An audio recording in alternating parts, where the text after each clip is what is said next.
je lance un appel à votre générosité. Faites ce geste pour que TV Liberté vous libère de vos chaînes.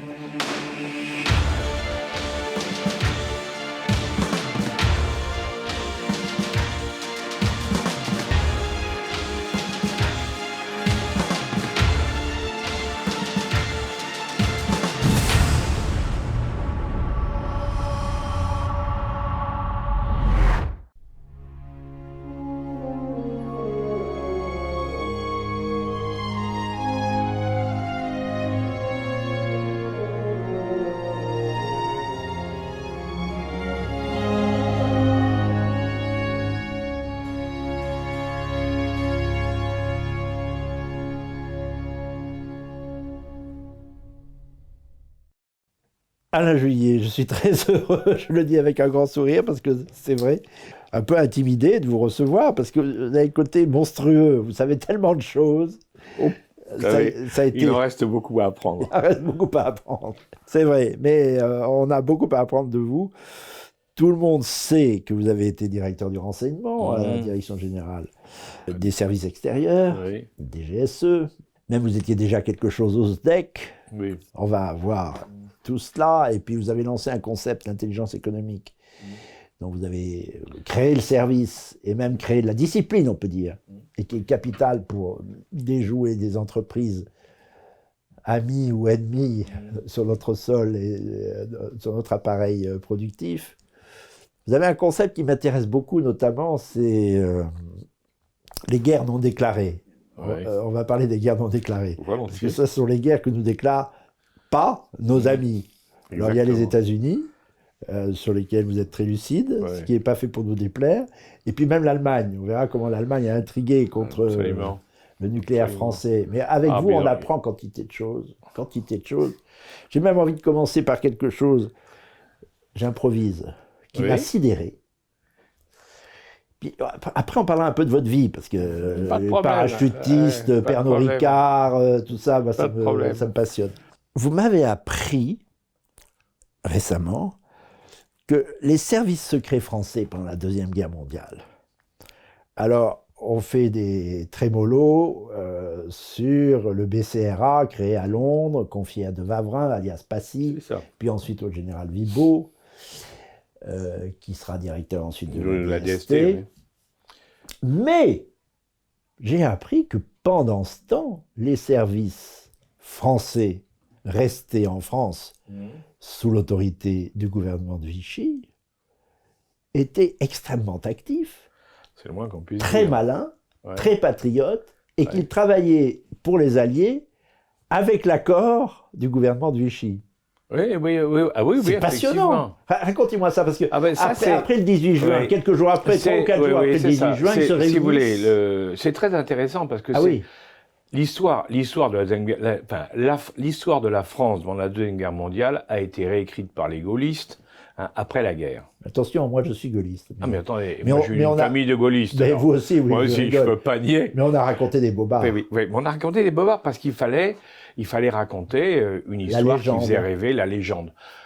On a fait les mémoires d'outre-tombe, si vous voulez, de Napoléon. On les a refait un peu sur l'histoire de la guerre, la geste gaulliste, qui est exceptionnelle, bien entendu. Bon. Mais on a volontairement oublié beaucoup d'autres choses. Et alors, quand vous connaissez, les services en particulier, avant la guerre, il n'y avait pas de DST, il n'y avait pas de service de sécurité intérieure, extérieure et tout. Il y avait un deuxième bureau qui était chargé du contre-espionnage et qui était chargé du renseignement. Pour tout, dans tous les domaines. Le deuxième bureau, a subi la défaite, comme les autres. Et le 25 juin, donc 8 jours après l'appel du 18 juin, mais vous allez voir que ça n'a pas grand-chose à voir, mais ça s'est passé en même temps. Il y a eu l'armistice entre-temps. Oui, il y a l'armistice, et le colonel Rivet, qui commandait le deuxième bureau, réunit tout son personnel dans une petite ville près d'Agen qui s'appelle Bonne-Encontre. Bonne-Encontre. Et devant le monument aux morts, leur fait jurer à tous qu'ils vont continuer le combat jusqu'à la victoire. Et j'ai découvert après qu'il l'avait fait avec l'accord du général Weygand. Végan, qui était son chef dans la Végan. hiérarchie militaire, lui avait dit « allez-y ». Donc à bonne rencontre, le deuxième bureau va se mobiliser en disant « maintenant, on continue à se battre ». Et ils vont s'organiser, c'est très intéressant, ils vont s'organiser pour continuer la bataille avec... alors ils sont en zone non occupée au départ, hein, bien sûr, la zone de Vichy, puisque la partie nord est envahie par les Allemands, et ils vont mettre la partie contre-espionnage à Marseille, avec le colonel Payol, à l'époque le commandant Payol, et ils vont mettre le deuxième bureau proprement dit à Clermont-Ferrand, à côté de Clermont-Ferrand. Ils vont mener la bataille jusqu'à l'invasion de la zone libre par les Allemands, en 1942, là où le BCRA va devenir officiellement le truc. Eux, ils vont se battre. Et alors, qu'est-ce qu'ils vont faire? Eh bien, d'abord, ils vont faire du renseignement, et même De Gaulle a dû reconnaître dans ses mémoires, les mémoires de De Gaulle, il le dit à un moment, il dit, pendant les premiers temps, il ne dit pas que ça a duré 2 ans, les Alliés n'ont disposé que des renseignements fournis par le deuxième bureau français. Pourtant, le général n'était pas très disposé à rendre hommage au gouvernement de Vichy. Là, il est obligé. Et les Anglais et les Américains appréciaient énormément le deuxième bureau. Ils avaient une grande confiance en lui. Ça s'appelait SR, non? Service de renseignement. Oui, le service de renseignement, le SR. Un deuxième bureau. Et ils vont faire des choses, ils ont fait des choses extraordinaires pendant cette période-là, les gens ne savent pas. Hein. La fameuse machine Enigma, vous savez, on en parle beaucoup, c'était la machine qui servait à coder pour les Allemands. On n'en parle pas, mais c'est eux qui ont trouvé la machine et qui l'ont amenée. Ce n'est pas les Anglais. Les Anglais, ils ont découvert à la fin que le code en ayant les machines. Mais ils prétendent que c'est eux. Mais c'est absolument faux. C'est un mensonge éhonté. Encore un. Encore un. Ils racontent ça. Alors qu'ils n'ont fait, eux, que comprendre, au point de vue codage mathématique, comment ça fonctionnait. Mais la machine elle-même, la première machine qui a été ramenée d'Allemagne, c'est les Français qui l'ont ramenée. Les premiers qui ont entendu parler de cette machine, c'est les Français. Hein? Vous voyez, c'est des trucs comme ça. On a eu, par exemple, Keller, un ingénieur en télécom, en 1940, qui a réussi, personne n'en parle, a réussi à se brancher sur les communications entre l'état-major allemand à Paris et Berlin, le PC d'Hitler. Donc on savait toutes les communications. Quand je dis le gouvernement de Vichy. Ouais, est-ce que c'était transmis à Londres? Et ça partait à Londres. Et ça partait à Londres. Ah, voilà. Donc, si vous voulez, c'était... Et alors, ça à tel point qu'en 1942, quand Rivet, avec le deuxième bureau, ils sont partis à Alger. Hein, quand il y a eu l'invasion, là, ils ont gardé leur réseau, mais là, c'était des réseaux à ce moment-là. Hein, et ils sont partis là-bas. Ils ont continué à travailler depuis Alger avec tout le monde. Et en 1944, on l'oublie toujours, enfin, on ne le sait pas. En 1944, quand Eisenhower, le général Eisenhower, qui commandait, qui préparait le débarquement avec les Anglais, lui l'Américain, avec les Anglais, ils ont convoqué Payol, qui était donc le deuxième bureau, qui était à Alger, avec 30 officiers.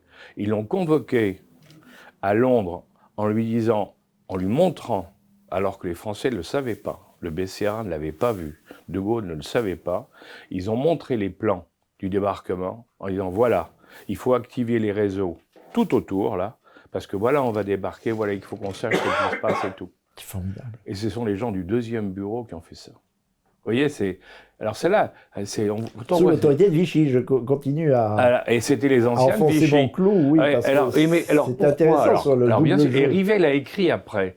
Il a dit, et il a très bien expliqué, il a dit, bon, il y a ceux qui sont partis à Londres pour faire la guerre contre l'Allemand de l'extérieur. Nous sommes restés à l'intérieur pour la faire en France parce que nous avions, en tant qu'officiers, donné notre parole de toujours servir l'État français. Le respect de la parole donnée. C'est la grande question du 18 juin, ça. Mais oui, mais c'est la grande question du 18 juin. Et on revient aussi, souvenez-vous, à l'époque de l'Algérie, les officiers qui ont lâché par rapport à ceux qui sont restés. Enfin, à chaque fois, c'est les tiraillements dans l'armée entre ceux qui disent « non, j'ai donné ma parole, je peux pas ». traîtres, mais qui étaient tiraillés, tout ça. Ils sont tiraillés.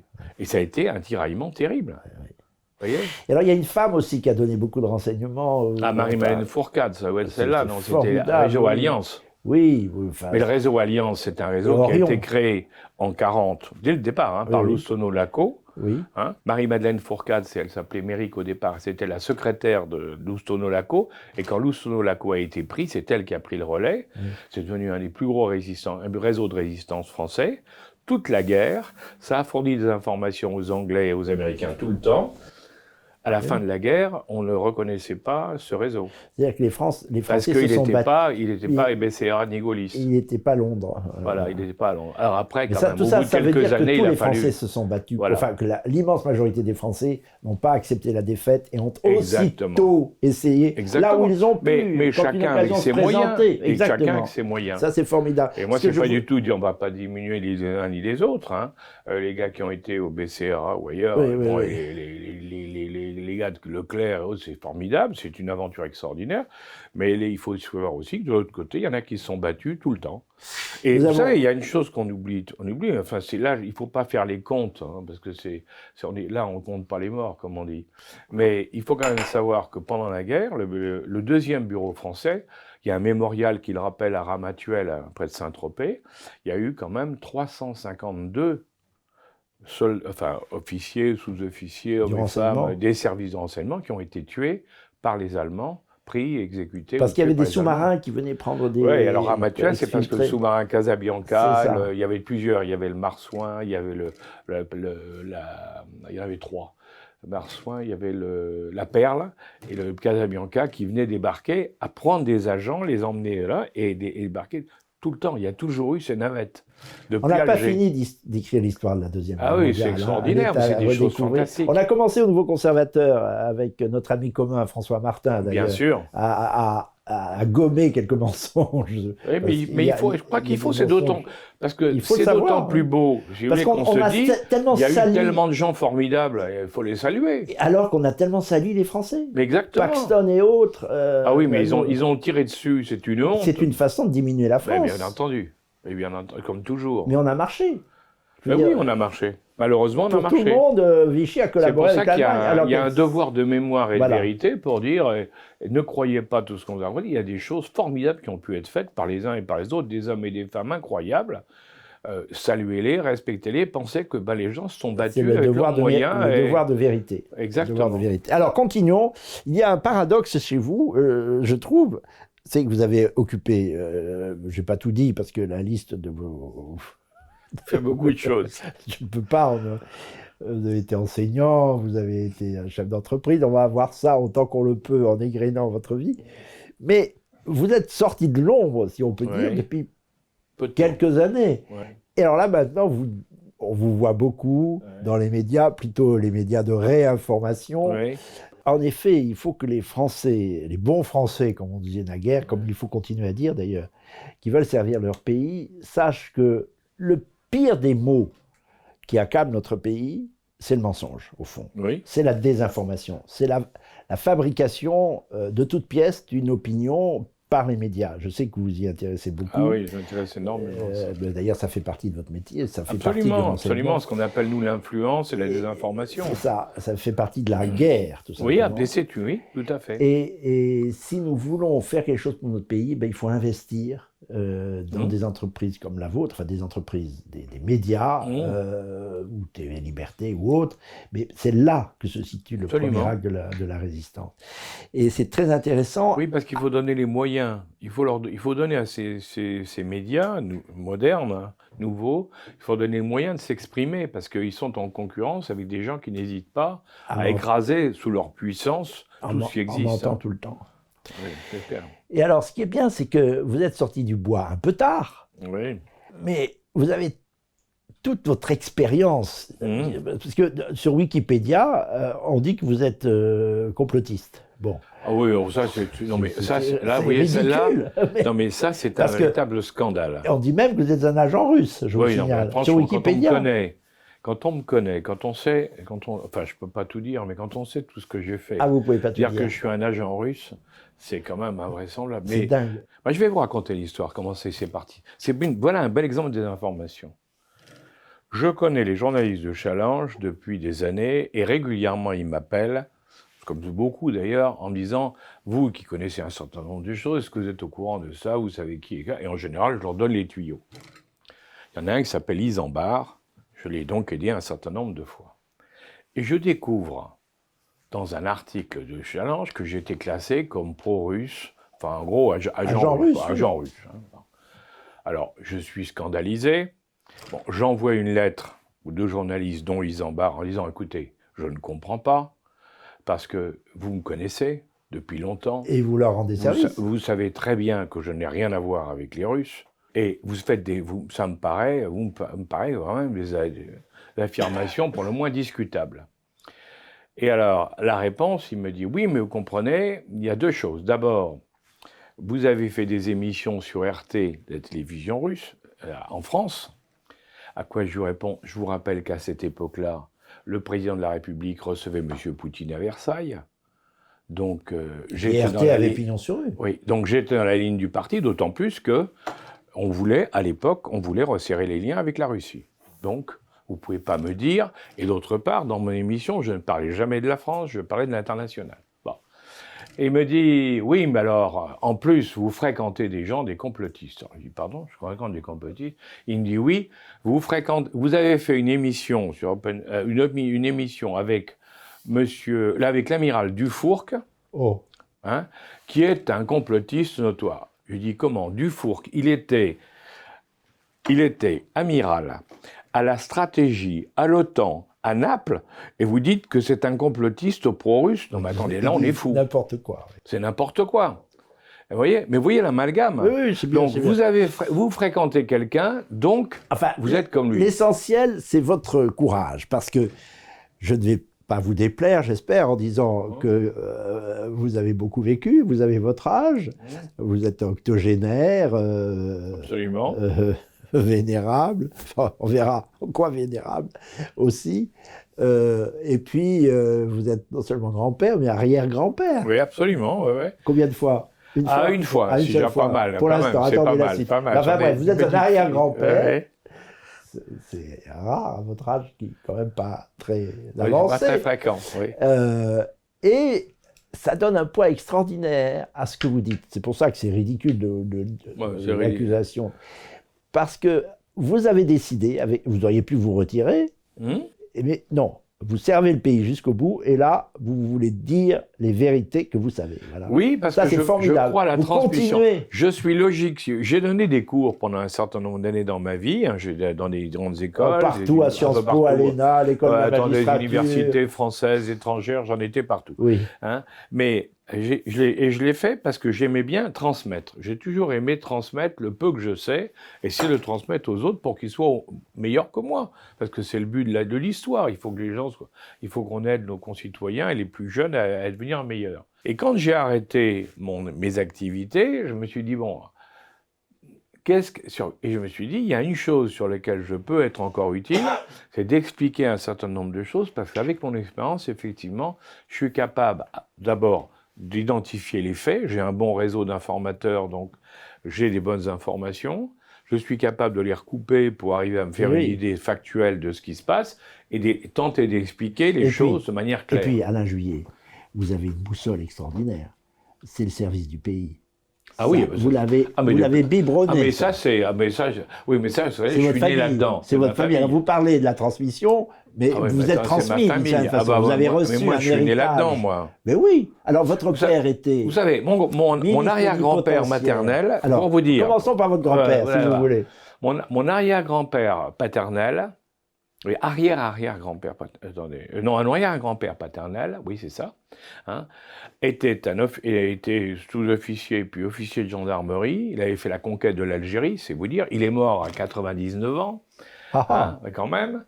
Hein, et c'était encore à battre. Et quand j'étais tout petit, il me racontait les batailles de Napoléon parce qu'il l'avait entendu par ses parents. C'est vous dire que j'ai biberonné la. C'est vraiment la transmission, là. Ah, c'est vraiment la absolument, transmission absolument. En grandeur nature. Oui. Voilà. Et du côté de ma famille, de ma mère, alors là, c'est encore deux générations avant. J'en ai un, quand même, qui était capitaine de hussards de Napoléon, qui a été fait chevalier de la Légion d'honneur. Enfin, on a tous ses mémoires où il raconte Moscou, il raconte tout. Bon sang ne saurait mentir. Oui, voilà, donc si vous voulez, c'est vrai. Alors mon grand-père paternel, lui, c'était un militaire, il avait été avec De Gaulle à Saint-Cyr, À l'époque, c'était pas, on ne s'appelait pas comme ça. Hein. Il avait fait l'école des officiers. En 1910, oui. Oui, exactement. Ensuite, il a fait la Première Guerre mondiale. Il a été grièvement blessé, fait prisonnier par les Allemands. Bon, on lui a coupé une jambe. Hein. Après, il est devenu préfet parce que les officiers qui avaient été grièvement blessés, s'ils pouvaient travailler encore, on les mettait dans d'autres postes dans l'administration. Il a été préfet, il a été chef de cabinet, directeur de cabinet d'un Premier ministre, Tardieu, André Tardieu. Donc, si vous voulez, il y avait tout ça, voilà.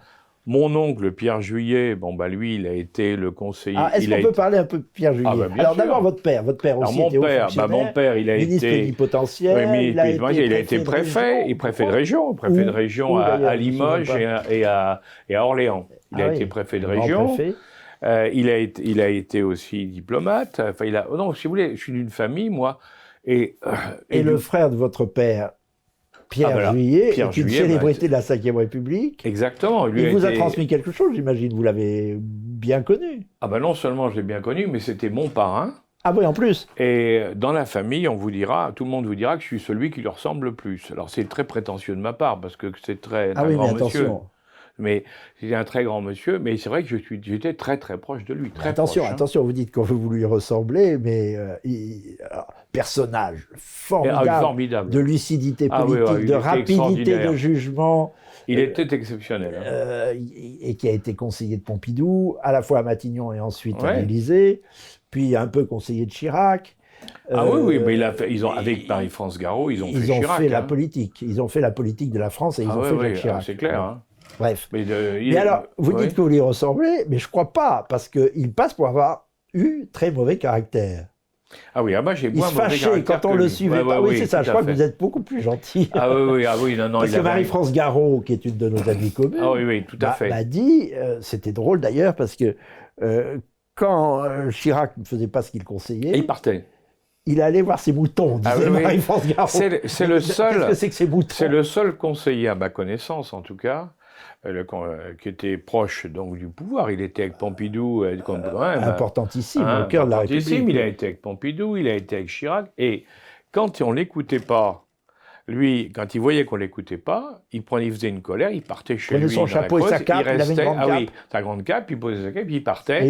Et puis il partait voir ses moutons, et il y restait. C'est ce que dit Marie-France Garot. Et après, à chaque fois, c'est la même chose, c'est pas lui qui revenait. On l'appelait. On l'appelait en disant, mais arrête de bouder, arrête de faire ton mauvais caractère. Alors ils étaient ces moutons.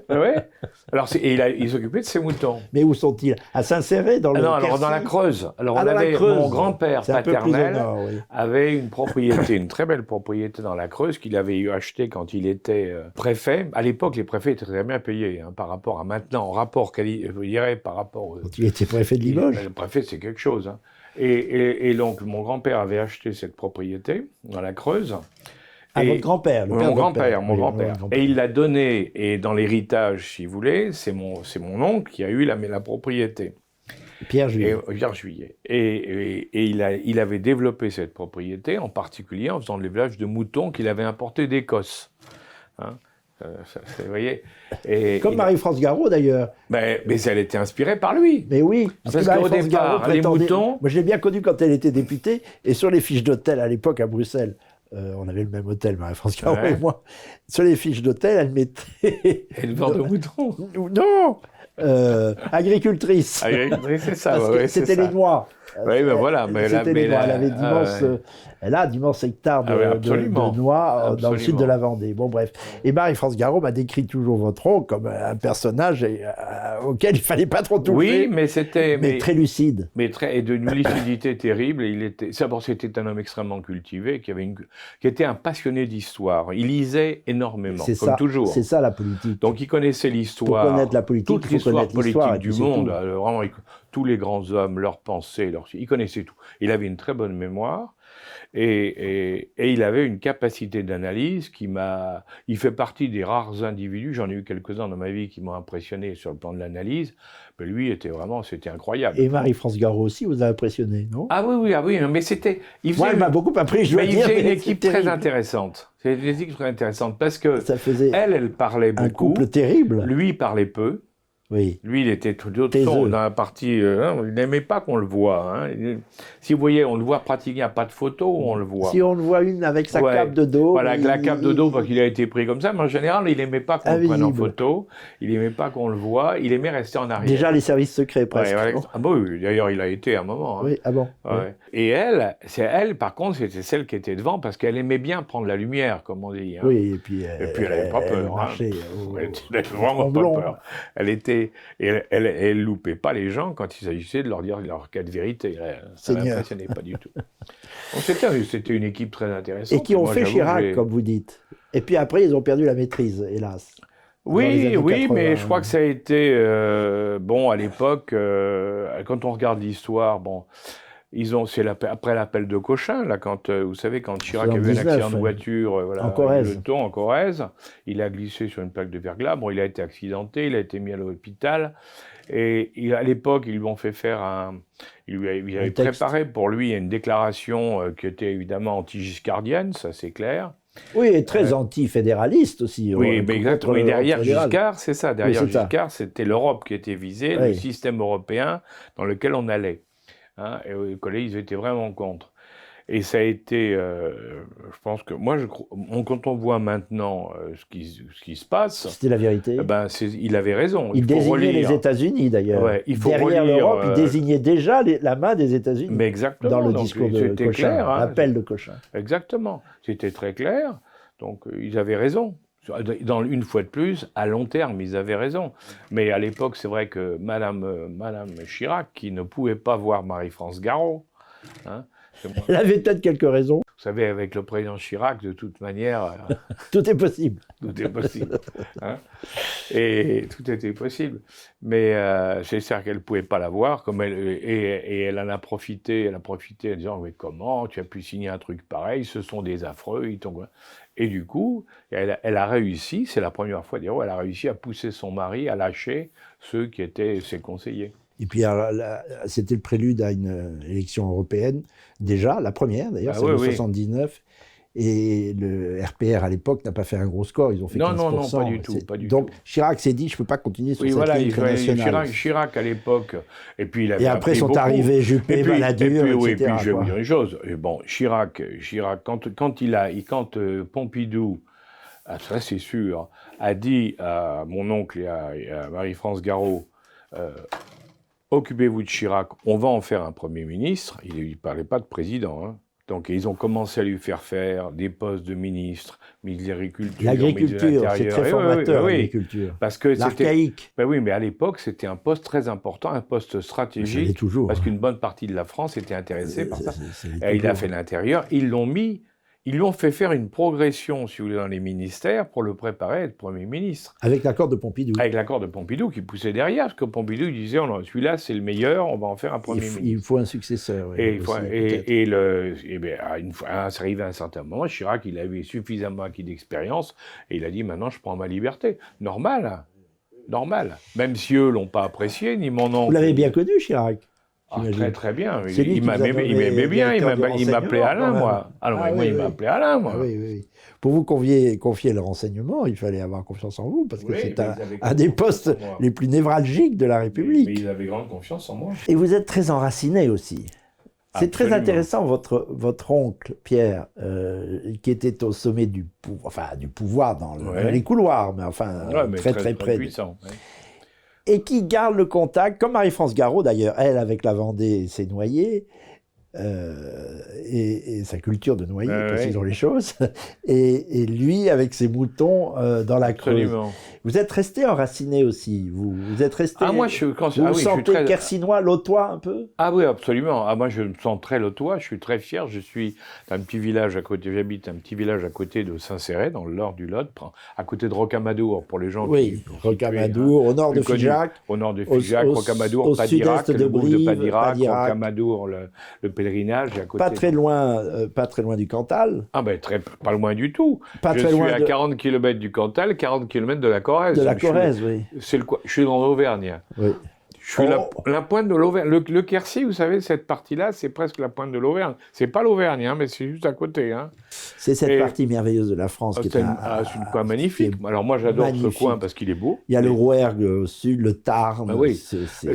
L'architecture est belle. C'est le cœur. Le pays est magnifique. Les gens, moi j'aime bien les gens avec leur côté à la fois un peu rugueux, mais en même temps... Et très franchouillard, dans le bon sens du terme. Oui, mais c'est agréable. On retrouve ses racines, si vous voulez. Vous y allez souvent? Ah oui, ma maison, j'essaie d'y aller, 20 à 30% de mon temps quand même. Hein. Ah oui, c'est bien. Et vous voyez, à côté de chez moi, il y a un petit village qui s'appelle Carénac. Et à Carénac, hein, il y avait, à l'époque du roi, il y avait le précepteur Fénelon, le précepteur des enfants du roi, qui était là-bas, qui vivait là-bas et qui a écrit Télémaque. Ah, mais il y a le château de Fénelon, pas loin, oui. évidemment. Oui, non, mais Ça, c'est du côté de Souillac, alors, pour le coup. Le magnifique château de Fénelon. Mais d'où est toute cette à zone-là? visiter, d'ailleurs, je le dis en passant. C'est des choses à visiter. Superbe, le château de Fénelon. C'est la vraie France, si vous voulez. Oui. Enfin, pour moi, c'est la vraie France, avec ses châteaux. C'est côté Dordogne, c'est côté Périgord. Oui, côté Périgord, côté Quercy. C'est les confins du Quercy et du Périgord. Vous savez, les gens étaient très pauvres dans ces coins-là. Très pauvres. Ils partaient se battre. Hein. En général, beaucoup ont fait fortune en allant comme militaires. Hein. Ils revenaient, ils se construisaient un petit manoir. Et c'était devenu des notables du coin. On se demande pourquoi les Français vont partir en vacances sur... je pense que là, en France, il y a les plus beaux endroits du monde. Enfin. Exactement. Là, je ne comprends pas. Les écologistes devraient faire la promotion du tourisme en France, au lieu de nous raconter n'importe quoi. Ça vaudrait promotion de la France, et c'est tout ce qu'ils ça, c'est insupportable. Voilà. C'est insupportable. Alors, c'est là où on voit bien qu'il y a un problème. Il y a un problème. Alors, mais vos études, vous ne les faites pas là-bas, vous ne faites pas dans le Lot, quand même. Je fais une partie parce que je travaille. J'ai mon bureau là-bas, j'ai pas mal de bouquins aussi là-bas, et puis maintenant on a l'Internet qui nous permet d'avoir des liaisons avec beaucoup de... Ah, c'est drôle ce que vous venez de dire, parce que je parle de vos études comme étudiant, et vous, vous avez compris ma question, comme les études, vous continuez à étudier, quoi. Je continue à étudier tout le temps, je m'informe, j'essaie de comprendre, de compléter des choses que j'ai apprises dans le temps. Je suis très curieux de nature, hein, et j'ai envie d'apprendre en permanence. Hein, en permanence, je me dis, il y a des choses à apprendre qui me permettront de mieux comprendre. C'est la phrase de Monterland, la vieille ne voulait pas mourir car elle en apprenait tous les jours. Mais oui, mais c'est ça. Apprendre, c'est vivre. Mais oui, mais c'est ça, si vous voulez, c'est ça. Mais alors donc, je parlais de vos études. Alors mes études, scolaires, c'est autre chose. Moi, j'ai été. Vous n'étiez pas au lycée à Saint-Céré, il ne doit pas y avoir de lycée. Non. Alors non, parce que mon père était diplomate. À cette époque-là, il a été préfet puis diplomate. Donc, dans la préfectorale, puis dans la diplomatie.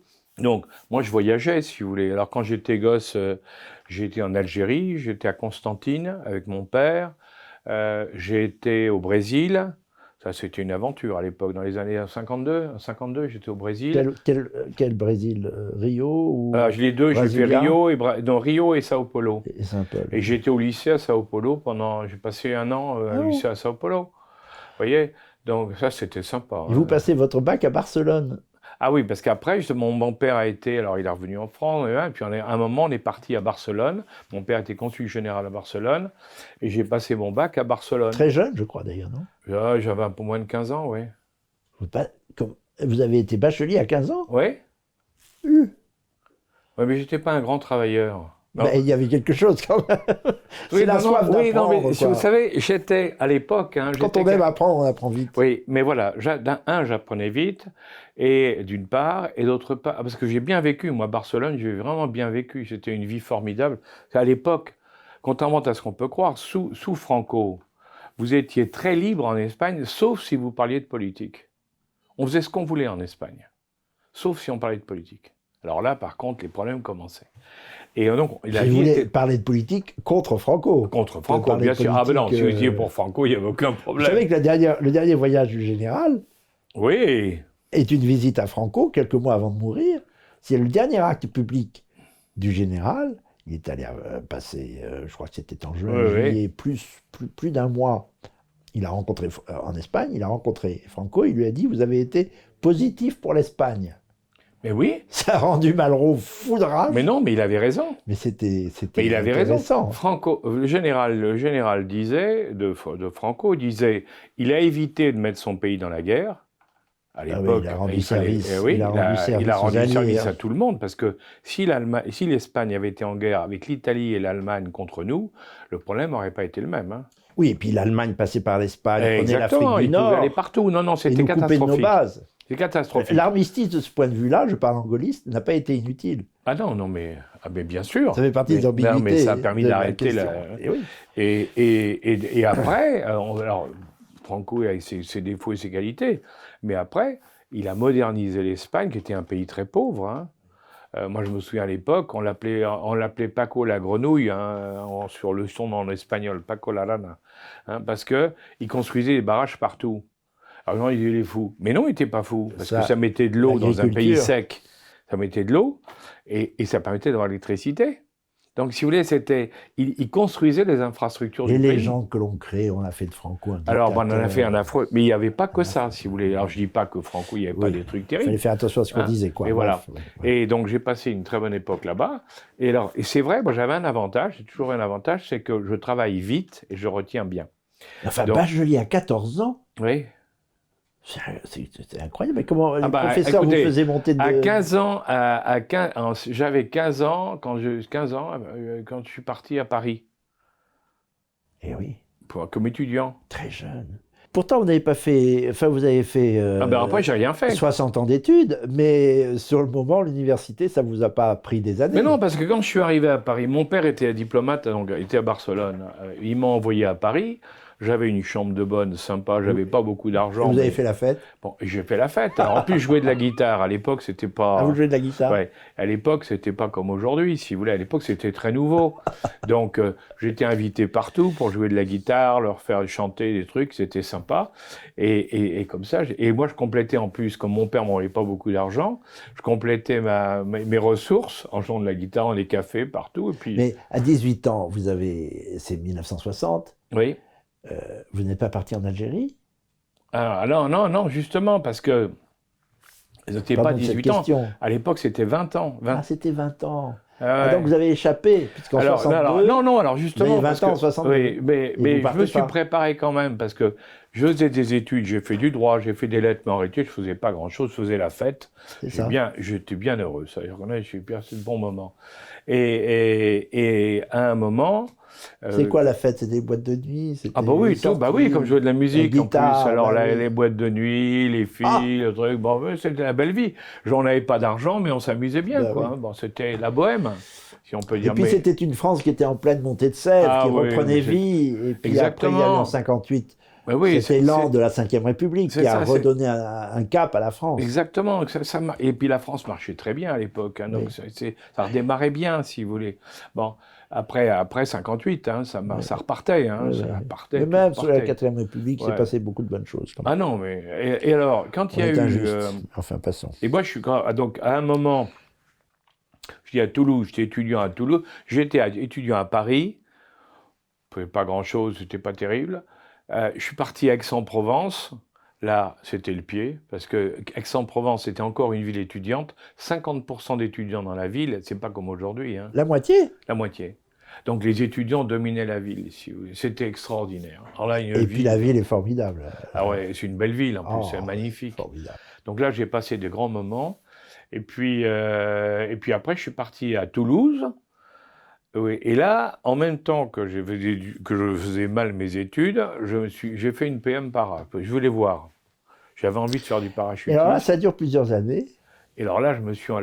vous vous engagez? Je me suis engagé parce qu'il fallait que je fasse mon service militaire. Comme je ne foutais rien, en étudiant, je ne faisais rien, je me suis dit, je vais faire mon service militaire. Donc, je me suis engagé pour faire mon service. Donc, j'étais 2e classe. Hein. J'ai fait à l'époque, on appelait ça le peloton pour être élève sous-officier. J'ai fait sous-officier au para, hein, les régiments para, bien sûr, puisque j'avais pris mon brevet parachutiste avant. Donc, je me suis... Vous avez fait votre premier saut à quel âge? C'était autorisé, si jeune? Ah, 18 ans, ouais. 18 ans. Donc, j'ai fait dans une unité parachutiste, le 9e RCP à Toulouse. Donc, j'ai fait mes classes, comme on dit. Je suis devenu sous-officier. J'ai fait les EOR. Je suis parti à Montpellier. Je suis devenu officier. Toujours le Sud, hein? Comment? Toujours au Sud. Et après, j'ai été affecté au 1er RCP qui était à Pau. Alors là, et là, je suis rentré vraiment dans l'armée. Régiment Après parachutiste. mon stage, j'ai fait un stage d'officier parapo. Et là, j'ai eu une révélation. Bon, c'est là où je suis devenu vraiment militaire, dans la main. Mais en Il définitive... faut vous appeler colonel, d'ailleurs. Oui, je suis colonel, oui. Oh, Mais j'ai oublié de vous appeler colonel, pardon. Non, non. mais si vous voulez, moi, je suis content d'une chose, c'est vrai. C'est que j'ai commencé 2e classe, j'ai terminé colonel, c'est pas si mal. Mais surtout, moi, ce qui m'a marqué puisqu'on parle d'histoire de vie, hein, c'est quand j'étais jeune officier, donc au premier RCP, on a fait une manœuvre dans la neige, à la Courtine, au camp de la Courtine. Il faisait un froid de Quel gueux. mois? C'était en plein hiver, non? En plein hiver, Ah oui, en plein bien hiver. sûr. On se gelait, Bien c'était sûr. effrayant. Et mon grand-père paternel, donc, qui était dans la Creuse, dans sa propriété de la Creuse, j'ai demandé à mon colonel à ce moment-là, à l'époque, je lui ai dit un soir, on n'était plus en manœuvre ce soir-là, je lui ai dit, est-ce que je peux prendre une Jeep et aller voir mon grand-père qui est à côté? Je sais que ça lui ferait plaisir. Le type m'a dit, aucun problème. Le grand-père, grand officier de la Légion d'honneur, enfin, c'était sérieux. On dit pas non, là. On dit pas non. Oui, on dit pas non. pas non. Donc j'ai été voir mon grand-père en tenue de combat, avec ma Jeep, et je sais que ça a été la dernière grande joie de sa vie, parce qu'il est mort 6 mois après. Il a vu son petit-fils, qui était comme lui, un vrai soldat. Ça a été, pour lui, ça a été... transmission, Ah oui, pareil. La transmission était faite, vous voyez.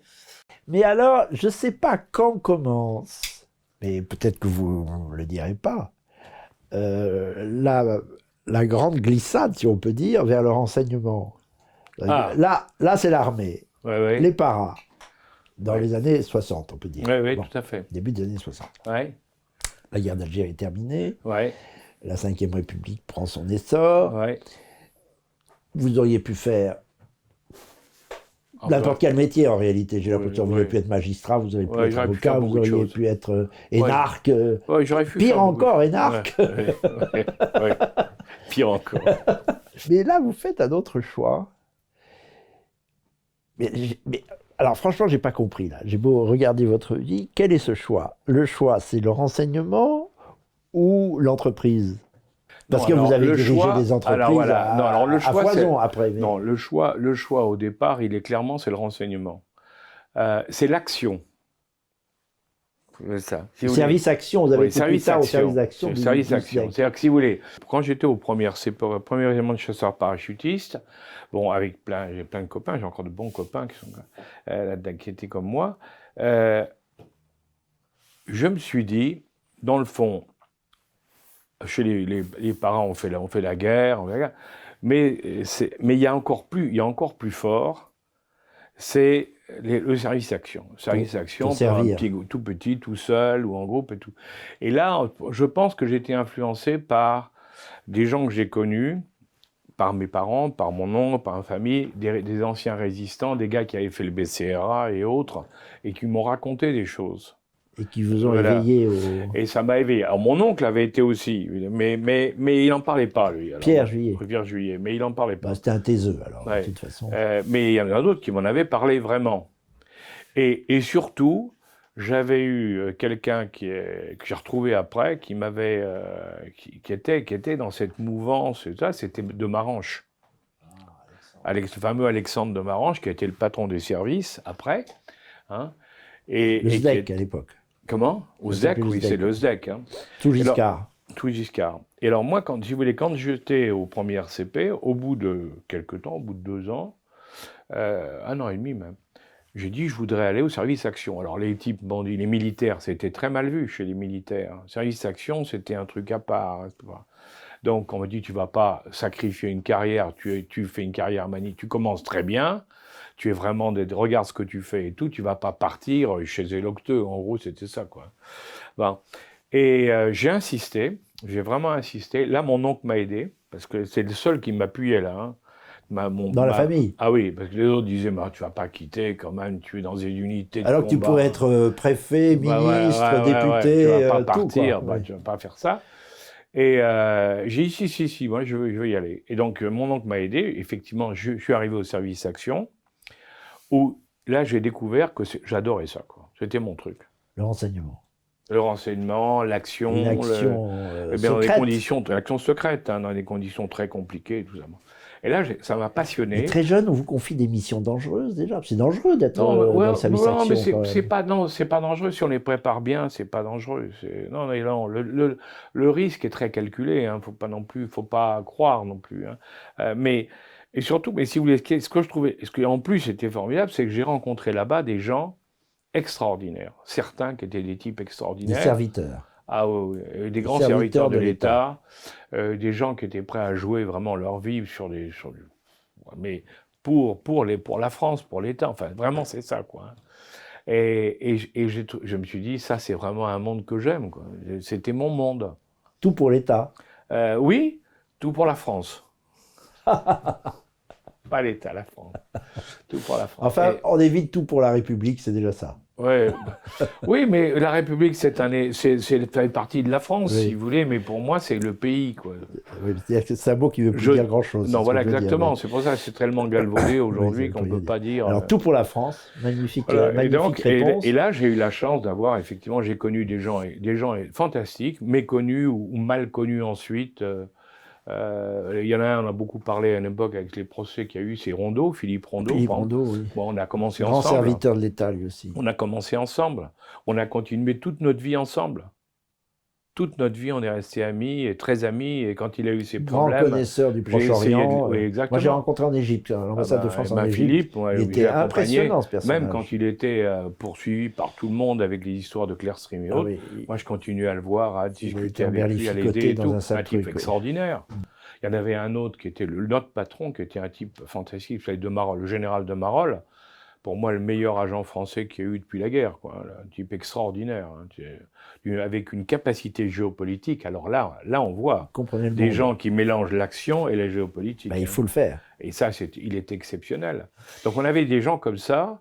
Quand vous voyez des gens comme ça, vous savez, ça vous donne une autre vision du monde. Hein. Il y a quelque chose qui m'intrigue un peu. Je crois que le général de Gaulle, alors à ce moment-là, président de la République, ne portait pas une attention privilégiée au service. Bizarre, parce que... mais tous les militaires, alors je peux vous dire que les militaires à 99% méprisaient le renseignement. Ah, c'est ça. C'est pour ça, et quand moi-même j'ai voulu y aller, on m'a dit, mais qu'est-ce qu'il va foutre là-dedans? C'est pas vrai. Pourtant, un des services les plus importants au service de l'État. Mais à l'époque, c'était pas...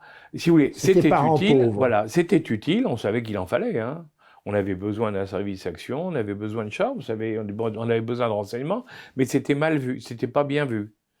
Et le politique a toujours eu peur en disant, ces gens-là, ils sont très bien formés, ils pourraient me renverser, ou ils pourraient me créer des problèmes.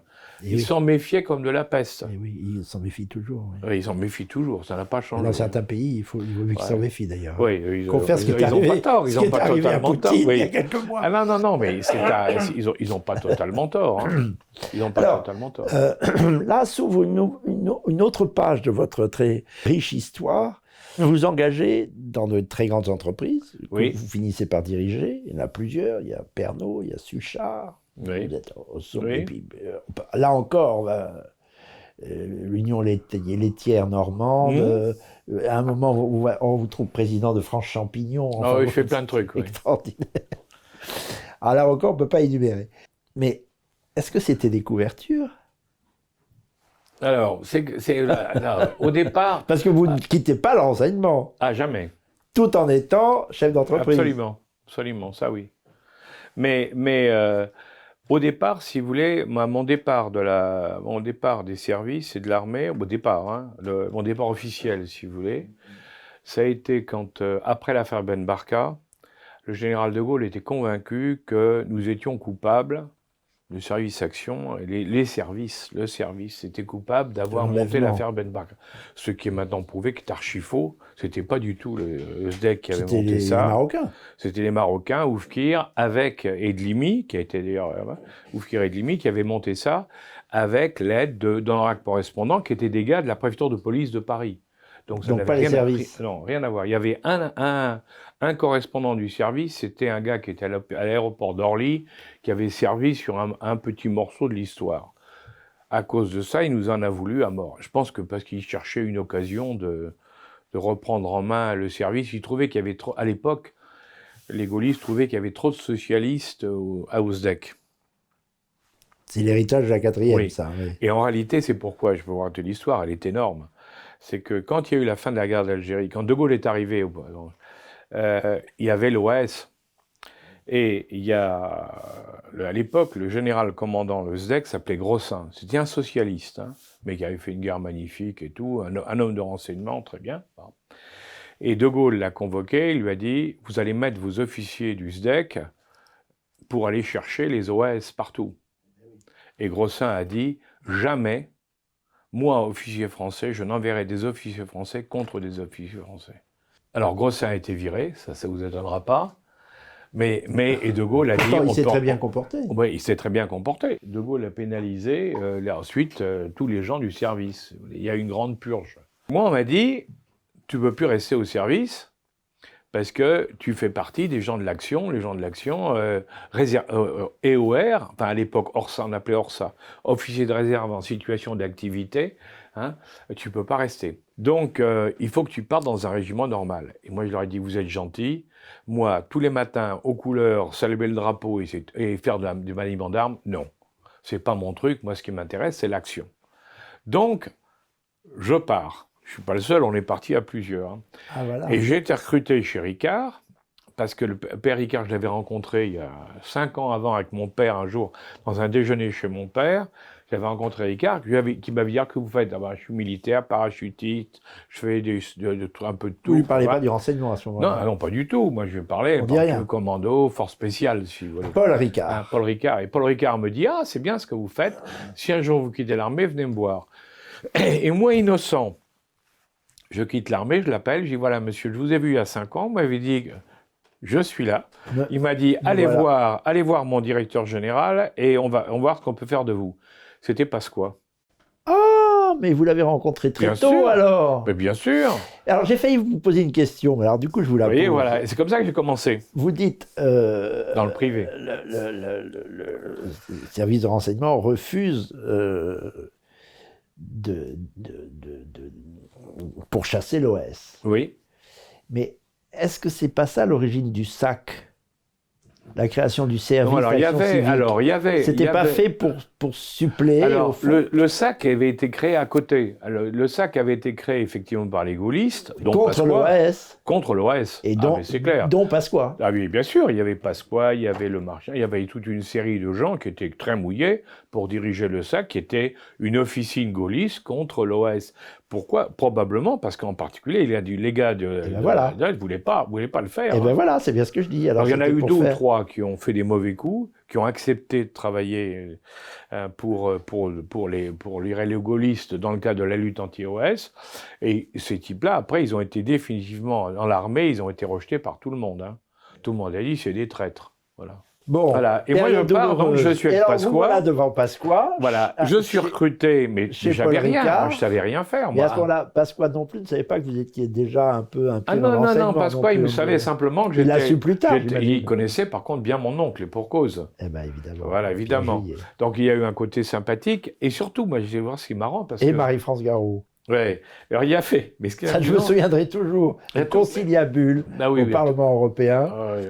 J'avais été élu avec Pasqua et Marie-France Garot, bien que je ne sois pas le sujet. Mais dès qu'ils avaient une occasion, ces deux-là, là on était en l'an 2000, hein, beaucoup plus tard, ils se mettaient dans un coin, ils déjeunaient à part l'un avec l'autre, etc. Je me disais, mais qu'est-ce qu'ils peuvent bien se raconter? Ils avaient toute l'histoire de la Ve République dans la tête. Mais ils avaient tout vécu. Ils avaient tout vécu. Tout. J'aurais bien voulu être une petite souris pour savoir de quoi il parle. Ça pourrait être intéressant. Mais bon, il n'y avait pas de micro caché à ce moment-là. Alors, donc, oui, c'est intéressant parce que il m'a recruté. Alors, qu'est-ce que je savais faire? Moi, je parlais de langue étrangère, j'avais un avantage, je parlais anglais, espagnol, français, je suis trilingue. Hein. Puis je comprenais le portugais, enfin, j'étais un peu... vous avez tellement voyagé avec votre père déjà. Je parlais pas mal de... Bon, je me débrouillais bien, quoi. Donc, on m'a dit, on va te mettre à l'export.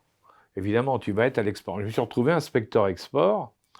Et inspecteur export, se promener dans le monde entier, c'est un formidable avantage. Vous comprenez bien que... Pour renseigner. Ben, bien sûr. Donc c'était très bien. Là aussi, vous tombez dans la géopolitique. À ce moment-là, on ne parlait pas de géopolitique. Non, on ne parlait pas de géopolitique mais à l'époque. Vous compreniez, vous commencez à comprendre le monde et les forces qui le dominent. Voilà, exactement. Et donc j'ai fait cette carrière, j'ai fait 19 ans chez Ricard quand même. Hein. Et vous finissez directeur commercial. J'ai terminé directeur général commercial. Je devais être président de Ricard France. Et puis, comme on a fait la fusion Pernod-Ricard, pour des raisons d'équilibre, il fallait mettre quelqu'un de Pernod pour prendre la présidence de Ricard. Et moi, qui était désigné officiellement pour la prendre, Evrin m'a dit, t'as plus le poste. Bon, c'est normal, hein, c'est partie des jeux. Alors là, j'ai dit, allez, je m'en vais. Et vous voilà chez Suchard. Et je suis rentré chez les Allemands de Jacob Suchard. Ça a été formidable. Comment les Allemands? Parce que c'était une boîte allemande et suisse-allemande. Suisse, ah oui, suisse-allemande. Non, mais allemande au départ, de Hambourg. Bon. Ils étaient à Hambourg, ils s'étaient installés en Suisse. Ils n'ont pas travaillé pour les Allemands, non? Ah, mais si, mais c'était enfin, c'est une couverture, là encore. Ouais, oui. mais c'était très intéressant. Hein. Ah, très, très intéressant. Pourquoi? Parce que c'était un type, le patron, Klaus Jacobs, c'était un gars qui était... il pensait que tout se résolvait, il demandait il pensait que les gens étaient des mercenaires, voilà. Son concept de la vie, les gens étaient des mercenaires. C'est-à-dire que vous arriviez en disant, écoutez, mon collaborateur, un tel, il n'en peut plus, hein, on travaille 15 heures par jour, il est mort, il est en train de perdre sa femme en burn-out et tout, donnez-lui une prime. C'était tout. Ouais, il disait, donnez-lui une prime. Et le pire, je me suis rendu compte, c'est quand la prime était grosse, ça arrangeait les choses. C'est horrible. Oui, parce qu'il n'en continuait pas moins à travailler comme un fou, ouais. quoi. Ouais. Oh, non, c'était affreux, c'était un drôle, mais j'ai beaucoup appris avec. Mais l'Allemagne et le management, il y a toutes choses à, beaucoup de choses à dire là-dessus. Moi, j'ai vu les Allemands États-Unis et l'Allemagne et le management. C'est pas terrible, hein, il y a des vraies questions à se poser. Hein. Oui, il y a des vraies questions à se poser. Ah, oui. Et ça m'a beaucoup appris pour la suite. Quand j'ai fait l'intelligence économique et que je me suis rendu compte qu'un des ennemis était l'Allemagne, un des grands ennemis de la France était l'Allemagne. Un des grands ennemis de la France était l'Allemagne dans les années 60, 70, 80 et aujourd'hui encore. Et encore aujourd'hui, ça continue. Et aujourd'hui encore, je ne vous fais pas dire. Et là, justement, ayant l'expérience des Allemands, ayant travaillé dans une boîte allemande, je les comprends, je sais comment ils fonctionnent. Et on comprend vite avec eux. Tiens, puisqu'on parle de l'Allemagne, le grand ennemi de la France, je suis ravi de vous entendre dire ça parce que je ne sais pas de l'écrire, mais c'est pas très bien vu. 2 questions. La première, comment avez-vous compris cet emportement de courte durée du général pour imposer, au fond, à marche forcée, la réconciliation franco-allemande et créer un espèce de couple d'autant plus stupide, le géopoliticien que vous êtes va me comprendre tout de suite, que l'Allemagne était déjà mariée. On s'est marié avec une belle Allemagne qui était déjà mariée avec les États-Unis, en fait. Oui. Il y a eu un hiatus dès le début dans ce faux couple franco-allemand. Oui, pourquoi le général est tombé là-dedans, enfin? Il s'est ravisé très vite, dès 64, il dit, dans un conseil des ministres... Alors moi, ce que je vais répondre à une réponse que m'a donnée mon grand-père. Mon grand-père, qui avait donc connaissait bien De Gaulle, et pour cause. Je ne parle pas de Pierre, mon grand-père. Pierre, c'est votre oncle. Le militaire. Oui. Hein. Bon. Et qui m'avait dit, quand je lui avais posé la question... Qu'il a connu à Saint-Cyr, vous disiez. Oui, c'est ça. Oui, et je lui ai dit, comment toi, par exemple, tu peux être pour ce rapprochement? Tu t'es battu, tu as perdu une jambe, tu as été prisonnier des Allemands et tout ça. Et il m'a dit, tu ne peux pas comprendre, mais ceux qui ont fait la guerre, c'est cette Première Guerre mondiale, et puis qui ont vécu la Deuxième derrière... Il faut empêcher que la guerre rééclate de nouveau entre la France et l'Allemagne. C'était par peur d'un nouveau conflit. Et moi, je pense que De Gaulle, dans sa tête, une grande partie de l'histoire, c'était on ne va pas recommencer une guerre avec l'Allemagne. Oui, mais il y a une terrible erreur. Mais c'est une erreur. Moi, je pense que c'est une erreur. L'erreur, c'est qu'ils n'ont pas compris que l'Allemagne continue à faire la guerre par d'autres moyens. Mais oui, mais c'est ça. Et oui, mais parce que c'était des... Envoyer les chars et tout ça. Mais oui, mais je pense... Mais l'Allemagne continue à faire la guerre à la France. Mais vous savez, quand vous avez... Mais je pense que De Gaulle, il le savait aussi, parce que quand De Gaulle a essayé avec les Russes, par exemple, quand il a été voir les Russes, hein, et il avait fait un rapprochement avec la Russie, hein, intéressant. Le fameux voyage en Russie de 66. Où il a été jusqu'à Stalingrad, là. Hein, oui. De Gaulle disait, il faut qu'on ait un lien avec les Russes pour pouvoir contrôler l'Allemagne au milieu. Et Mitterrand a dit la même chose, en disant, il faut absolument, pour éviter que l'Allemagne devienne trop puissante et nous crée des problèmes, il faut qu'on soit bien avec les Russes. Ça, c'est l'alliance de revers, c'est la politique capétienne, c'est Jacques Bainville, c'est la tradition française, complètement oubliée. Mais on l'a complètement oubliée. Moins compliqué. Et alors, c'est allé très loin. Je suis très content de ce que vous me dites sur l'Allemagne. C'est très courageux parce qu'on entend souvent des chansons différentes. À la décharge du général de Gaulle, il finit par dire à Perfit, sidéré, qui lui dit « Mais on est quand même très engagé par le traité de l'Élysée, c'est-à-dire le traité de 63. en janvier 63. Les Allemands ne jouent pas le jeu. Il y a ce fameux protocole. Avant de ratifier le traité de 63, le Bundestag proclame sa fidélité à l'OTAN, c'est-à-dire aux États-Unis. C'est pour ça que je dis qu'elle était déjà mariée. Ah oui, non, mais ça a toujours été comme ça. Pas... Et De Gaulle s'aperçoit que ça ne mène pas à grand-chose. Oui. Bon. Et Perfit dit, mais maintenant on est engagé, comment tout ça va finir? Et De Gaulle répond, par la guerre, comme d'habitude. Oui, mais à la fin, oui. Et ça a été la guerre, mais il n'a pas compris dans quelle mesure. Mais voilà, c'était la guerre économique. Exactement. Ce qu'il n'avait pas compris. Je pense que De Gaulle, là-dessus, je ne suis pas sûr que... De Gaulle a développé des grands projets formidables pour la France, pour faire de la France une grande puissance, refaire de la France une grande puissance, mais je ne suis pas sûr qu'il ait compris, effectivement, que la guerre était en train de se transformer, devenir une guerre hybride, dans laquelle il y avait une partie militaire, mais contrairement à ce que disait Clausewitz, ce n'était pas la finalité, c'est pas la guerre militaire. Aujourd'hui, la finalité, c'est la guerre économique. C'est la guerre économique. Et vous êtes un des premiers à comprendre ça, puisque c'est à vous que Chirac crée absolument l'intelligence économique, le service d'intelligence économique. 2003. Fin 2003. Ils ont l'idée de créer un service qui va s'occuper de ça. Mais le Premier ministre à l'époque était Raffarin. Raffarin. Ah oui, il jouait le jeu, Raffarin. Il comprenait ça. Ah oui. Alors, parce que Raffarin, il venait du commercial. Il avait il avait été chez Jacob Suchard comme chef de produit marketing. Alors, donc il comprend l'importance de l'intelligence économique. Il comprend très bien. La forme moderne de la guerre. Voilà, il comprend. Alors c'est très curieux parce qu'on a vu Raffarin comprenait très bien ce qu'est l'intelligence économique, très très bien. Il avait tout compris, lui. Il n'a pas besoin d'expliquer. Villepin, il avait beaucoup plus de mal. Fillon, ils s'en foutent. Ah bon? Ah, totalement. Oh, bah vous faites de la peine. Non, mais franchement. Mon petit Fillon. Oui, mais il est gentil. Hein. Il n'a pas dit qu'il n'est pas gentil. Non, j'aime pas les gens gentils, moi. Ouais, on sentait que c'était pas... Ah non, c'est pas son truc. Parce que vous avez eu 3 premiers ministres comme responsables de la J'allais dire 3 premiers ministres et 3 directeurs de cabinet, parce que les directeurs de cabinet jouent un rôle essentiel auprès des premiers ministres. Et quelquefois, ils sont même imposés. Oui. Et justement, ça peut poser des problèmes. Passons. Enfin, ne passons pas, mais c'est un autre sujet. Avec vous, il y en a tellement. Mais restons sur l'Allemagne, alors. Oui. Cette guerre économique, elle va très loin. Par exemple, notre dispositif nucléaire a été torpillé par l'Allemagne. Mais justement, j'allais vous dire. Ah bon? Le plus bel exemple récent qu'on ait sur l'Allemagne... Et on le paye aujourd'hui. Très cher. On s'est fait manœuvrer complètement sur le nucléaire par les Allemands. L'idée, quand Schröder, il faut remonter l'histoire à Schröder. Fin des années 90. Oui, 90. Il est chancelier et il voit l'Allemagne à l'époque a un déficit, pas comme aujourd'hui, elle a un déficit, elle va pas bien et Schröder dit il faut changer toutes les règles pour relancer l'Allemagne. C'est les politiques de son parti. Grand chancelier. Grand chancelier. Et les politiques lui disent, vous êtes fous. Bien meilleur si on fait ça, puis vous allez voir, justement, si on fait ça, vous êtes virés. On est tous virés, parce que les Allemands vont voter contre nous. Si on prend des mesures où il faut serrer la vis, d'un côté, de l'autre et autres, les Allemands vont nous virer. Et Schröder, on dit, l'intérêt de l'Allemagne passe avant notre intérêt, je mets en marche le truc. Et il lance une politique à 3 axes.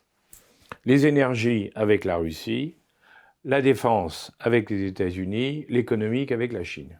C'est lui qui a lancé. Et vraiment, il est battu aux élections. C'est une vision, ça. Un visionnaire. Hein. Il est battu aux élections, arrive Merkel. Merkel, elle ne va rien, pendant tous ses mandats, elle ne va pas changer un iota de la stratégie de Schröder. C'est important. Oui. Bon. Mais on est dans le collimateur. Ah oui, alors vous allez voir la suite. C'est que dans le cadre, je vous l'ai dit, les énergies, c'est la Russie. Et dans ce cadre-là, il est décidé, entre les Allemands et les Russes, et Schröder est toujours dans le coup, mais là non plus comme chancelier, mais comme homme politique et homme d'affaires. Et puis Gazprom. Enfin, oui, chez Gazprom, c'est ça. Ils construisent le Nord Stream 2. Voilà. Le Nord Stream 2, c'est un piège énorme. Parce que, au départ, les pipelines, ils passent par les pays, la Pologne, l'Ukraine, et ça passe, il y a des pipelines qui passent vers l'Europe. Quand ça passe, le flot de pétrole ou de gaz passe, vous payez une royalty au pays qui est traversé. C'est normal, un péage. Donc ça rapporte. Ça rapporte à la Pologne, ça rapporte à l'Ukraine. Donc, premier truc, ils disent on va faire un pipeline par la Baltique directement de Russie vers l'Allemagne. À ce moment-là, on ne paye plus de péage. Ça tombe sous le sens, oui. Et on se partagera le bénéfice entre l'Allemagne et la Russie. Ensuite, comme tout arrive en Allemagne, de l'Allemagne, on enverra du gaz dans toute l'Europe. Donc on devient le fournisseur et on contrôle. Donc c'était un petit génie leur truc. Bah oui. Mais à deux, hein, c'était une manœuvre géniale. Bon. Russo-allemand.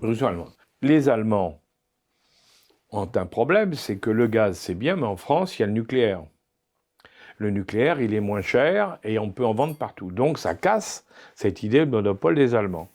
Donc qu'est-ce qu'ils vont faire? Ils vont demander alors 2 instituts d'État, financés totalement par l'État, Heinrich Böll et puis un autre, hein, ils vont leur demander de lancer des campagnes en France pour casser le nucléaire français.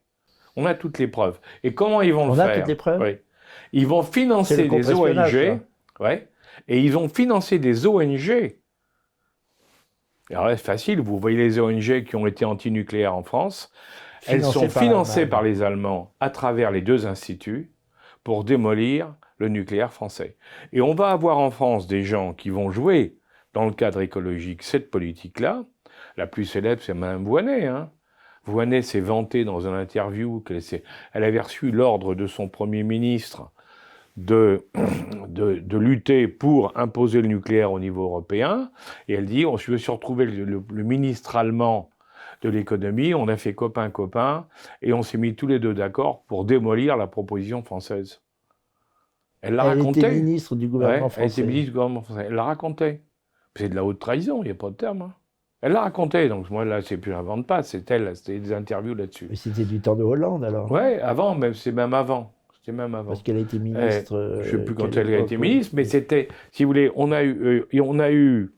il y a eu une pression allemande terrible, et on voit bien que oui, c'était du temps de Jospin, alors. Oui, avec Jospin, il y a plus de 20 ans, là. Oui, mais déjà, l'Allemagne est à la manœuvre. Parce que c'est maintenant qu'on paye. Oui, maintenant qu'on paye. Eh oui. Et ils ont été un travail de fond, si vous voulez, pour démolir, et ils ont été un triomphe, puisqu'on a... et au niveau européen, il y a eu la pression aussi, grâce à eux. Ils ont mis la pression par l'Europe, ils ont mis la pression en direct par les ONG, par tous les moyens, par les journalistes, par tout ça, et on a obtenu qu'on a supprimé nos programmes de recherche, nos réacteurs de recherche, on a tout arrêté. On a arrêté Fessenheim et autres. C'est une opération, bravo, les Allemands ont réussi à nous foutre en l'air les nucléaires français. Parce qu'il n'était pas cher, qu'on pouvait le vendre un peu partout. Exactement. C'était une arme énorme, l'énergie. Loïc Le Floch-Prigent était à votre place il y a quelques semaines, il nous a expliqué. Mais il vous l'a expliqué. Oui. Enfin, pas si clairement sur l'Allemagne, quand vous voyez qu'aujourd'hui, mais c'est là où ça devient très grave, si vous voulez, c'est qu'à l'Europe, au niveau européen, que Mme von der Leyen, ils ont réussi à faire passer un accord dans lequel tous les pays européens font payer le prix de l'énergie par rapport au gaz. C'est un triomphe total de l'Allemagne. Oui. Nous avons voté pour approuver la politique allemande. Et on le voit bien puisque nous payons... Parce que l'industrie française, elle était moins compétitive que l'industrie allemande. Mais... au point de vue des coûts, à cause des taxes et autres. Nous, on avait en compensation, on avait le coût de l'énergie. Très bas. Comme c'était moins cher au point de vue de l'énergie, ça compensait les coûts de la main-d'œuvre et les taxes et les impôts.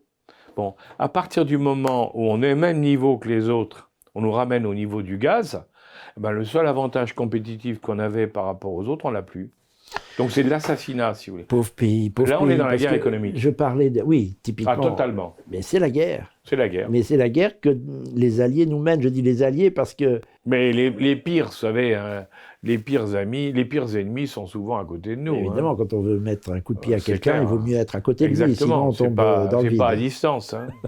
Et il y a d'autres ennemis. Loïc Le Floch-Prigent nous a raconté aussi comment les États-Unis l'ont torpillé à partir du moment où il a voulu faire de Elf la première entreprise pétrolière du monde. Il l'avait développée, et pour les Américains, on est toujours dans l'énergie là. Mais on est bien d'accord. Donc il y avait l'Allemagne d'un côté sur le nucléaire, et le pétrole oui. torpillé par les États-Unis, jaloux du poids. Je crois qu'il a multiplié par 7 ou 8 le chiffre d'affaires de Elf. Elf était en et train donc, de il a fini en prison, le oui. pauvre, le floc Prigent. Ben oui. Ah, mais quand l'histoire Elf a démarré sur l'Afrique avec Guillaume, c'était remarquable. Bon, mais après c'est vrai que le floc Prigent, lui, il a développé ça au niveau mondial. L'objectif était bien d'en faire en utilisant l'Afrique, un major au niveau mondial. Et là, évidemment, on lui a tiré dessus. Hein, les pro-américains se sont chargés. Mais alors, comment comprenez-vous, Alain Juillet, que ce pauvre pays soit victime de ses alliés sans qu'ils s'en aperçoivent, en tous les cas, sans que ses élites s'en aperçoivent, ou alors, s'en apercevant, jouent le jeu de l'ennemi contre leur propre pays? Qu'est-ce qui se passe là? Là, je vais vous dire, mais c'est toujours été comme ça. Hein. Jean Monnet, qu'on célèbre chaque année, était un agent américain. J'étais même le directeur d'une banque en Californie. C'était un agent d'influence américain. Il a toujours défendu les intérêts américains par rapport aux intérêts français. Vous revenez son histoire, c'est clair. Bon, mais il n'y a pas que ça, si vous voulez. En permanence, on a eu des gens qui ont défendu les intérêts d'un pays étranger. Ça s'appelait le parti de l'étranger, traditionnellement. Oui, le parti de l'étranger, oui. Mais seulement le problème, c'est que quand c'est l'ennemi vrai, si vous voulez, on le voit. Mais quand ce sont des gens qui sont censés être nos alliés... Oui. Alors, on reviendra tout à l'heure sur une autre affaire, Alstom. Mais racontez-moi une histoire d'abord. On parlera d'Alstom après, mais je veux aussi revenir au cours de votre vie. Petite histoire pour vous montrer. Quand on a eu, c'est pas secret, hein, j'adore les histoires. Arrivent les incidents du 11 septembre aux États-Unis. Vous vous en souvenez? Bon. Les Français, Chirac dit, nous, les Français, on a toujours été auprès des Américains quand ils ont eu des problèmes. Donc, on est avec eux et ils envoient une délégation aux États-Unis pour dire aux Américains, dont je faisais partie, pour dire aux Américains, on est avec vous. Pour montrer que nous, on ne peut être pas d'accord sur un certain point, et il l'avait été avec l'histoire d'Irak en particulier, mais que quand il s'agit de choses comme ça, on est clairement. Dans l'avion, il y avait le leader de la Confédération paysanne, Beauvais, monsieur Beauvais. Alors, bon, très bien. Hein.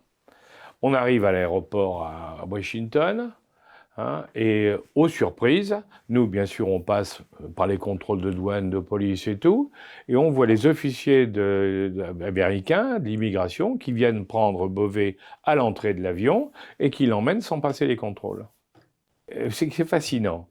C'est que, je rappelle quand même que nos écologistes ont coupé tous les plans d'OGM en France qui étaient développés par l'INRIA pour trouver des blés des céréales qui pouvaient pousser en terrain très sec dans le Sahel, pour apporter la nourriture aux gens du Sahel. Expérimentation d'un service français, l'INRIA. Nos gars ont tout détruit. La Confédération paysanne a tout détruit.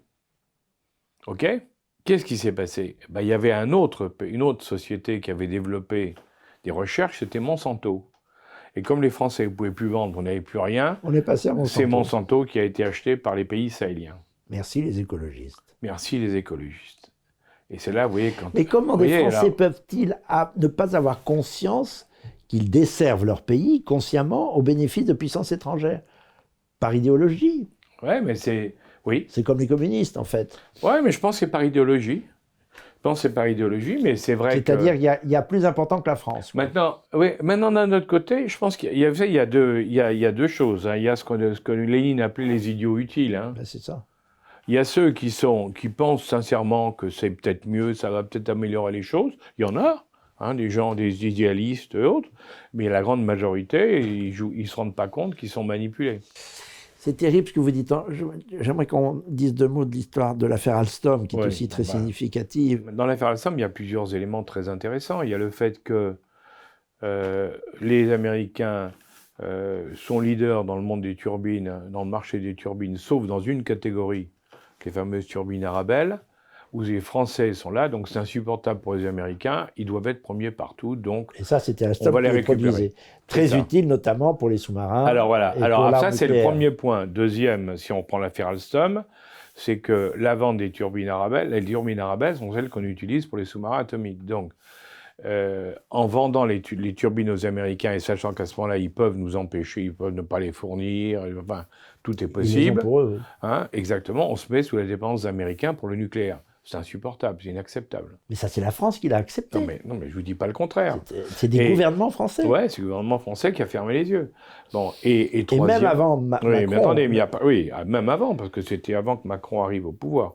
Hein, et le troisième volet, dans l'affaire Alstom, qui est aussi non négligeable, hein, c'est que c'est Pierucci, le vice-président, qui a été arrêté, qui a passé 2 ans aux États-Unis en prison. Ça, il faut raconter l'histoire de Pierucci, c'est-à-dire que c'est le numéro 2 ou numéro 3. Ouais, c'était le numéro 3, c'est le vice-président essentiellement pour l'Asie. C'est ça. Pour l'Asie. Et un jour, fait une escale aux États-Unis pour dire. C'est ça, il s'arrête à Miami, il fait une escale à Miami. On lui passe les menottes, on lui dit, monsieur, vous avez corrompu en Indonésie ou aux Philippines, donc vous êtes coupable de corruption, donc on vous met en prison. Tu me dis, enfin, vous êtes fou, je suis en escale pour aller en France. Et je suis français. Non. La loi américaine nous autorise, la corruption, c'est interdit chez nous, entre guillemets. Donc, ça ne les regardait pas. Oui, ben, bien sûr. Donc, ils arrêtent, ils le mettent en prison, et après commence l'opération. Mais ce qui est intéressant, c'est que quand il est en prison, il est convoqué par le juge. Le juge lui dit, vous accuse de corruption. Il dit, c'est pas vrai. Et le juge sort 2 mètres ou 2 mètres d'écoute de trucs. Et Pierucci se rend compte que depuis 2 ans, on écoute et ils enregistrent tout ce qui se passe entre lui et sa direction à Paris. Ça, c'est la fameuse question, j'aimerais qu'on en parle aussi, mais c'est tellement vaste, des satellites. Et oui, mais, et les satellites vous vous rendez compte contrôlés par les États-Unis, contrôlent le monde entier, savent ce qui se passe dans quelque entreprise que ce soit. Donc l'affaire Alstom, vous voyez, c'est, on découvre qu'ils écoutent tout, c'est la confirmation qu'ils écoutent tout, ce qui est quand même inacceptable entre alliés. Hein, on écoute les entreprises. C'est la guerre. Ouais, en plus, c'est les entreprises, donc c'est quand même pas très bien.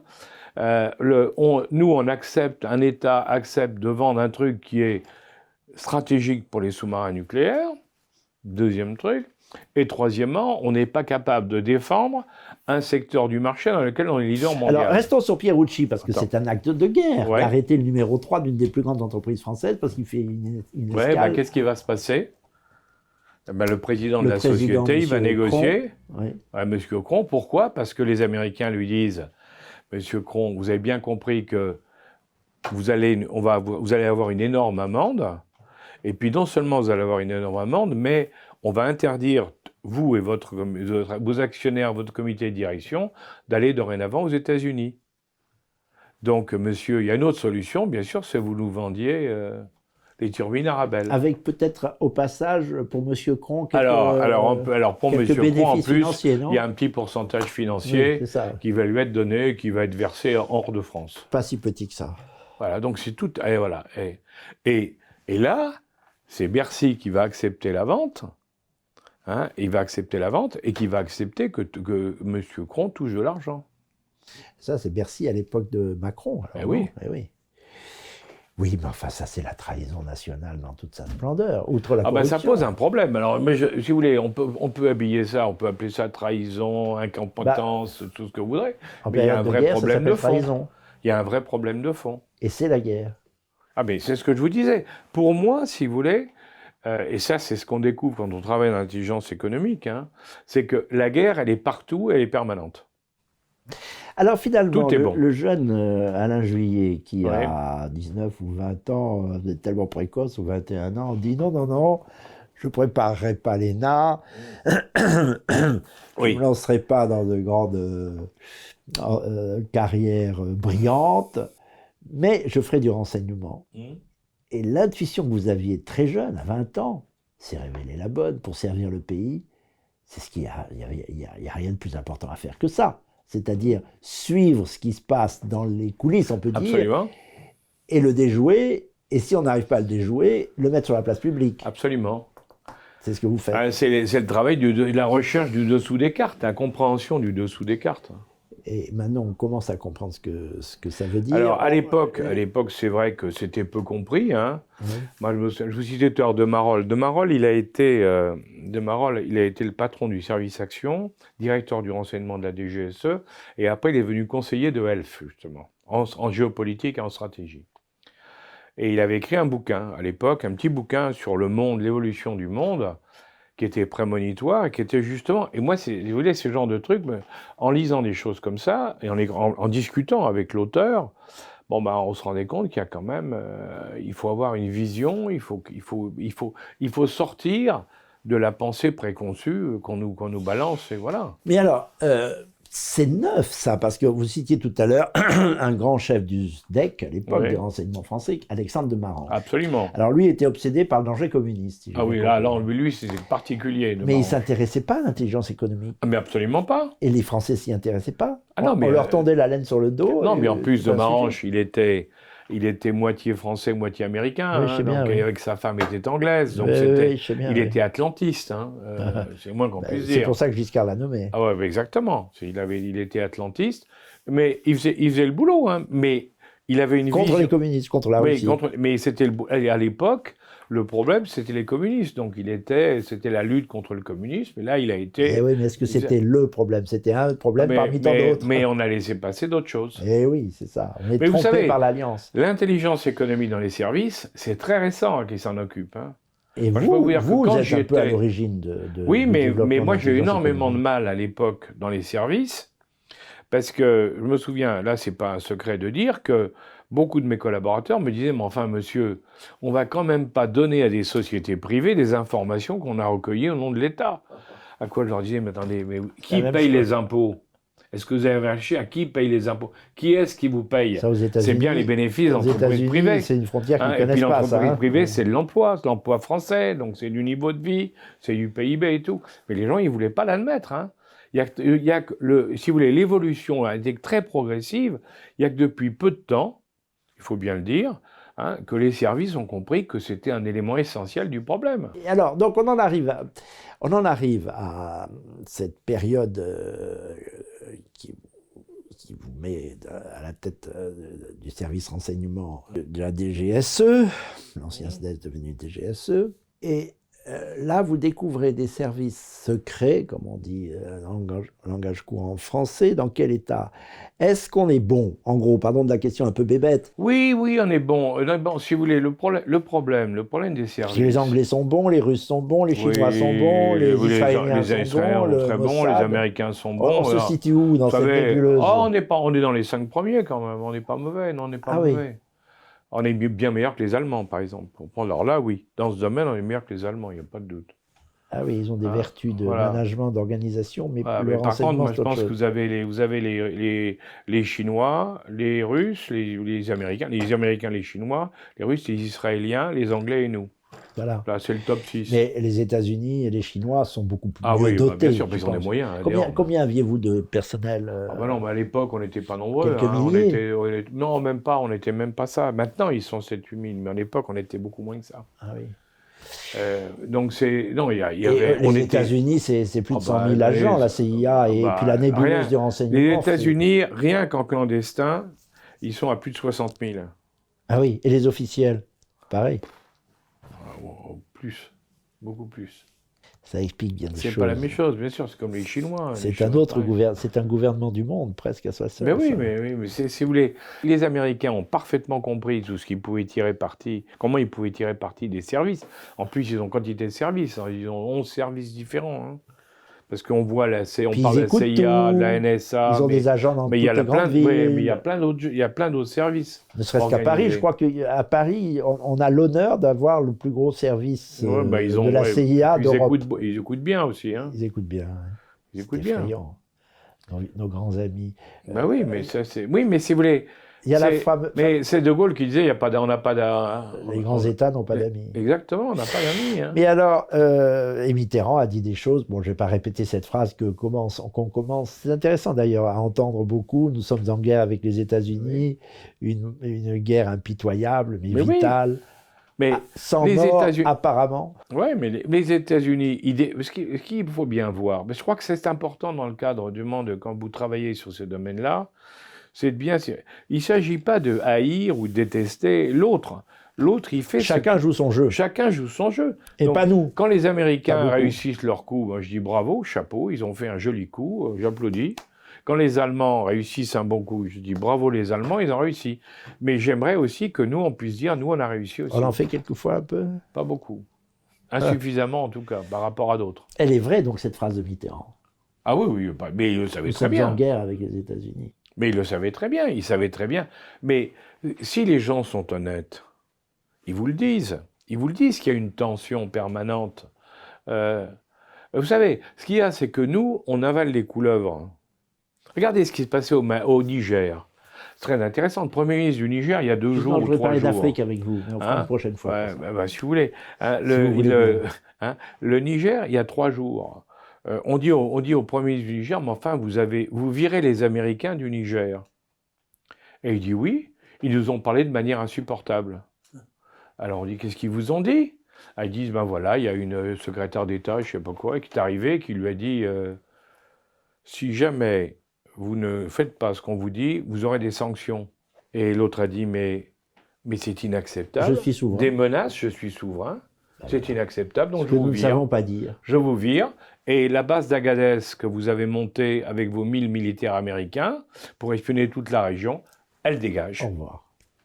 Ce que nous ne savons pas dire. Ben nous, on ne sait pas le dire. Le général l'a dit pour l'OTAN. Oui, mais justement, De Gaulle avait eu le courage ou la force de le dire pour l'OTAN. Ça lui a coûté cher. En disant, oui, mais regardez, entre parenthèses, si au lieu de rentrer dans l'OTAN, si Nicolas Sarkozy, au lieu de rentrer dans l'OTAN, nous avait laissé dans la position qu'on avait avec De Gaulle, est-ce que vous vous rendez compte de la position qu'on a aujourd'hui pour mettre le médiateur dans les négociations dans l'affaire russe en Ukraine? On devenait des négociateurs hors pair pour pouvoir le faire.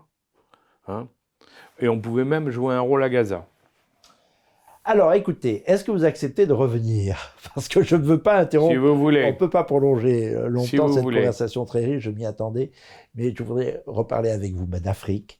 Je voudrais reparler de Nouvelle-Calédonie. Parce qu'on est en train de nous préparer une petite opération il faut qu'on fasse attention. Qui pourrait mal finir. Je me demande si M. Macron et ceux qui l'ont inspiré pour dire les choses, pour parler par image, ne souhaitent pas liquider une de nos grandes forces de notre territoire maritime, c'est-à-dire l'outre-mer français. Bref, nous avons encore des choses à nous dire, Alain Julier. Sans nul doute. Merci beaucoup pour tout ce que vous nous avez déjà dit, révélé sur votre vie, sur votre passion, votre capacité à servir la France, quoi qu'il arrive, et vous l'avez prouvé de 1000 façons. Et je suis très ému et content que cette conversation, non pas s'achève, mais se prolonge.